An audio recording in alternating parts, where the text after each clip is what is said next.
नमस्ते हिंदुस्तान में ममता बेनर्जी काले आज एसएसआर की सो कॉल्ड गर्लफ्रेंड मिस रिया चक्रवर्ती ने जो ट्वीट्स किए हैं आज कि वो इस केस को सीबीआई को देना चाहती हैं, उस बारे में कुछ बातें आपके सामने, कुछ फैक्ट्स, कुछ तथ्य, कुछ उनकी दोबारा से जो उनके दोगले चरित्र की बातें हैं वो आपके सामने ला करके रखना चाहती हूँ।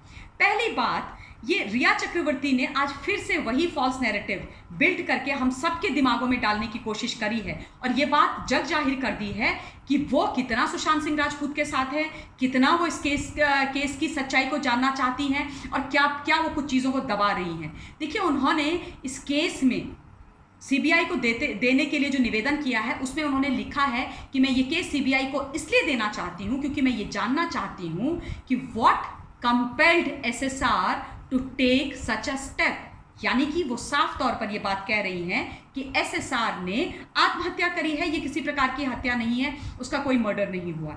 ये इनको लगता है कि सारी दुनिया, जो करोड़ों लोग हैं, जो एविडेंस के बेसिस पर, तथ्यों के बेसिस पर ये कह रहे हैं, साफ शब्दों में ये बात कह रहे हैं कि आत्महत्या नहीं है, ये हत्या है। और बाय द वे मिस चक्रवर्ती, आप तो उनके साथ रहती थी तो आप तो जानती होंगी एसएसआर किस तरीके का व्यक्ति था। जब हम सब जानते हैं कि वो लड़का हार मानने वालों में से नहीं था, वो किसी भी सूरत में आत्महत्या करने वाला नहीं था। उसने बहुत दुख, बहुत ह्यूमिलिएशन बॉलीवुड का झेला, उसके बावजूद अपने आप को उस लेवल पे वो लेकर के आए। जब उन्होंने तब गिव अप नहीं किया तो अब जब उनके लिए सब कुछ अच्छा था वो कैसे गिव अप कर जाते। उसके अलावा हर एविडेंस, जितने भी सर्कमस्टांसेस हैं वो इसी ओर इशारा करते हैं कि ये एक ब्रूटल मर्डर है। तो फिर आपको ऐसी क्या परेशानी है या क्या ऐसे तथ्य आपके पास हैं?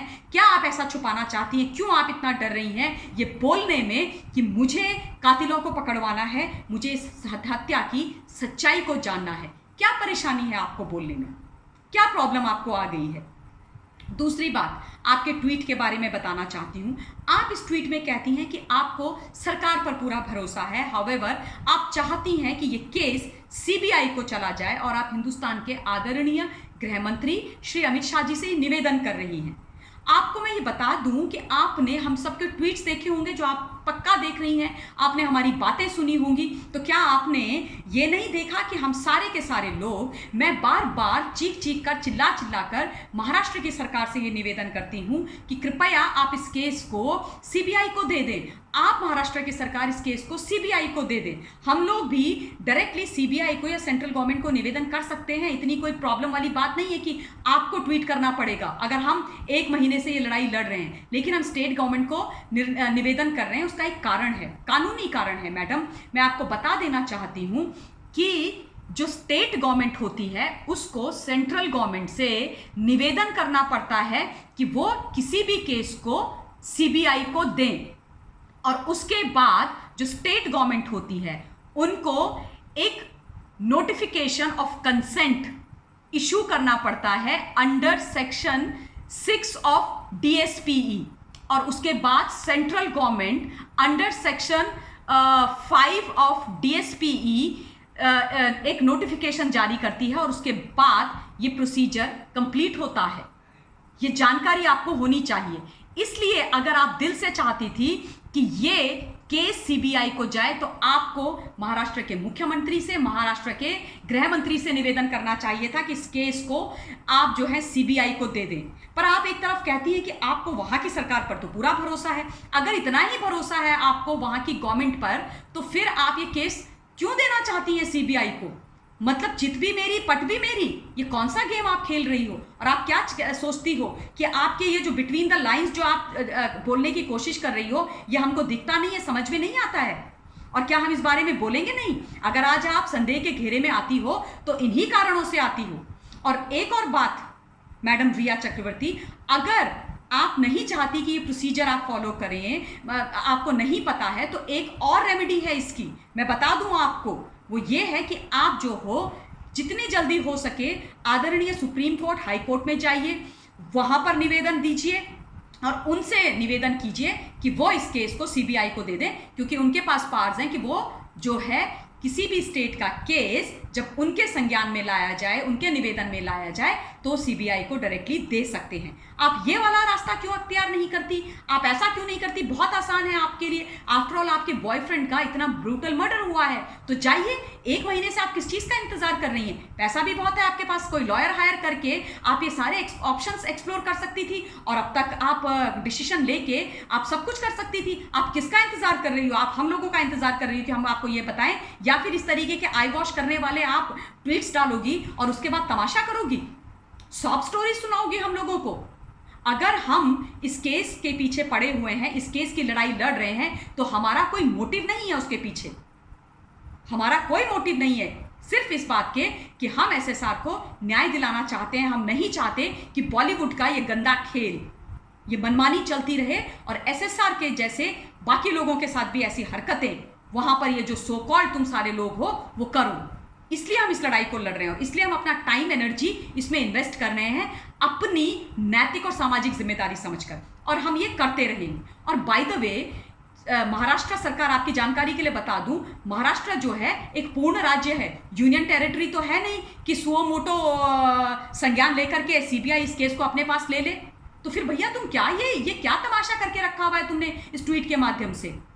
ये प्लीज बंद करो। इसके बाद अब मैं बात करना चाहती हूं महाराष्ट्र की पुलिस से डायरेक्टली। मैंने पहले भी बोला था कि आपके ऊपर शक करना मेरा कोई उद्देश्य नहीं है, मैं वर्दी का बहुत सम्मान करती हूं, किंतु आज पालघर का केस का निर्णय, जो सीआईडी का जो निर्णय था, उन्होंने जो चार्जशीट दाखिल की थी, वो हम सबके सामने आया और मुझे बहुत दुख हुआ इस बात को देख करके कि खाकी ने फिर से उन 3 लोगों के साथ, 2 संत महाराज और उनके ड्राइवर के साथ अन्याय किया, धोखा किया। आप लोगों ने उनकी मौत को शर्मसार किया। आपने, आप कहते हैं कि यह कोई प्लान्ड मर्डर नहीं था, आप कहते हैं कि उनको धोखे से मारा गया। वहां के लोगों ने, पालघर के लोगों ने सोचा कि ये जो है बच्चे उठाने वाले चोर हैं और ये सोचकर उन्होंने मार दिया। ये कैसी बेतुकी घटिया बात कर रहे हो भैया आप लोग, और आप लोगों को दुख नहीं होता, शर्म नहीं आती ऐसी बातें करते हुए?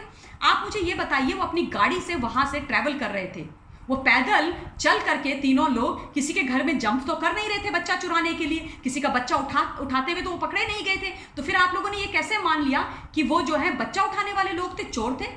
क्या उनकी गाड़ी में झांक करके, पूछ करके, नॉक करके उनके शीशे पर तुम लोगों ने पूछा और उसके बाद ये डिसीजन लिया? कैसे आप लोग इस थ्योरी पर पहुंच गए? दूसरी बात, आप ये बताइए कि वो गाड़ी से जब ट्रैवल कर रहे थे तो वहां पर 500 से 1000 लोग लाठियां लेकर के, पत्थर लेकर के कैसे इकट्ठे थे? अगर ये प्लान्ड मर्डर नहीं था, अगर ये सोची समझी हत्या नहीं थी, अगर ये साजिश नहीं थी, कैसे इतने सारे लोग आ गए, वो भी कोविड के टाइम पर जब सारी जगह लॉकडाउन हो रखा था? कैसे इतने लोग आ गए सड़कों पर? बताएंगे आप, देंगे आप इस बात का जवाब हिंदुस्तान को? और उसके बाद आपकी पुलिस के सामने, खाकी वर्दी के सामने इतने लोगों ने लाठियां भांज भांज कर ब्रूटली मारा है हमारे 3 लोगों को। वो संत महात्मा जीवन की भीख मांग रहे थे और वो खाकी वर्दी पहना हुआ व्यक्ति वहां से चला जाता है और आप कहते हो कि पुलिस डर गई थी? पुलिस डर गई थी? कैसी बातें करते हो? आप लोगों को शर्म नहीं आती ये बोलते हुए? कल को अगर हमारे वीर जवान जो सरहदों पर खड़े होते हैं, आर्मी वाले, एयरफोर्स वाले, वो बोल दें कि नहीं आतंकवादी तो 1000 थे और हम केवल 10 थे और इसलिए जी हम भाग गए क्योंकि वो हमें मार देते, और इसलिए वो अंदर घुस गए और उन्होंने हिंदुस्तान के तमाम लोगों को मार दिया। और अगर आर्मी ऐसा करे आप लोगों की तरह, तो आपको मालूम है ना इस हिंदुस्तान के अंदर क्या हो जाएगा? वर्दी पहनी है आप लोगों ने, अपनी वर्दी के साथ तो आप लोग कम से कम न्याय कीजिए। इस देश के लोगों का बहुत भरोसा है आप पर, और जब हम ऐसी चीजें देखते हैं तब विश्वास उठता है आपसे महाराष्ट्र पुलिस हमारा, और तब हम बार बार पुरजोर आवाज में ये कहते हैं कि आप लोग एसएसआर के साथ भी न्याय नहीं करने वाले हो। आप इसी तरीके की कोई क्लोजर रिपोर्ट भर दोगे और बोल दोगे कि ये जो है आत्महत्या, और दिखा भी दोगे एविडेंस साफ करके। तो कृपया ये जो आप लोगों की गंदे कृत्य हैं इनको बंद कीजिए और इस केस को महाराष्ट्र सरकार सीबीआई को दे दीजिए। आप ये मंजर नहीं चलेगा, ये अंधेर नगरी चौपट राजा वाली बात नहीं हो रखी है। हमें बहुत बहुत फक्र है अपनी खाकी वर्दी पर। हम चाहते हैं कि हम भरोसा करें, हम कॉमन लोग हैं, लेकिन हमें सब कुछ दिखता है, हमें सब कुछ समझ में आता है। कहां जाए हम न्याय के लिए? अगर आप लोग ऐसा करेंगे तो लिंचिंग हुई है, मारा गया है उन लोगों को बुरी तरह से, खतरनाक दर्दनाक मौत दी है आपके लोगों ने और आपके पुलिस वालों ने उनको, और आप कहते हो कि उनको बच्चा उठाने वाला चोर समझ करके मार दिया। किसके घर में बच्चा उठाने गए थे? वो आप लोगों के घरों में बच्चा उठाने के लिए आए थे। कैसी बेतुकी बातें करते हैं आप अपने कुकृत्य छिपाने के लिए।